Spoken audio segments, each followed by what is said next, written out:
Oh, I'm just going to show you how easy it is to sharpen your knife using a diamond steel. It's very important to keep your knives sharp in the kitchen. If you use a traditional steel, the problem is that all it does is realigns the edge. So you end up going from a very sharp blade like that to one with thick shoulders on it. So every now and then you have to pull the shoulders down. But using a diamond steel, it's very, very straightforward. So this is a diamond steel. This is one I've had for a few years. It feels very, very smooth. When you get one of these from new, you'll find, and I've got one here, that these are very, very crisp. And to demonstrate that, I'm just going to wipe this across this steel, which is a few years old.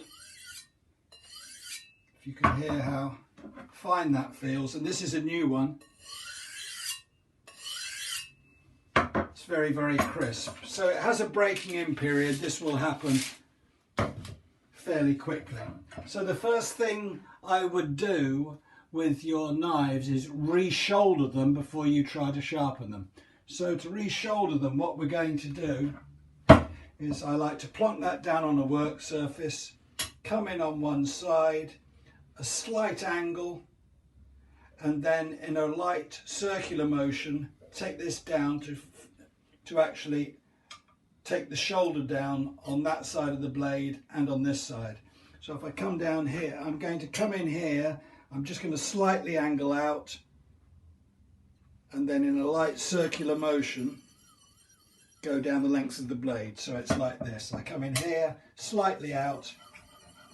I do not apply pressure. I let the diamond do the work.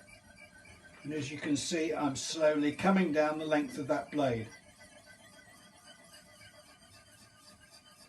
Once I have done that side of the blade, rather than coming in from this side to come round here, which is a bit difficult to do, I simply just like to turn it over, slight angle again, and do the other shoulder. You will find that you only have to do this to the blade once, because you only have to re-shoulder the knife once, because we are removing a small amount of material away from the knife blade. In that period of time, that is what I have taken from the blade. It's quite remarkable, the power of cut, even though this feels very, very fine. So now I'm going to balance this up. So if you just come back a bit there, Mike, I'm going to come up here. I find the easiest way to do this is to come in here, slight angle, take it down one length of the blade, come down here, just flick the wrist down the other side. So that is the motion. And it's quite easy because you're just slightly turning your wrist. So you're much more in control, and also the blade is away from the knife. If you want to do it like the butchers do it, like this, which I don't suggest because you've got a good chance of hitting your thumb, don't speed up like they do. It's just slowly and softly. But this is by far the safest method.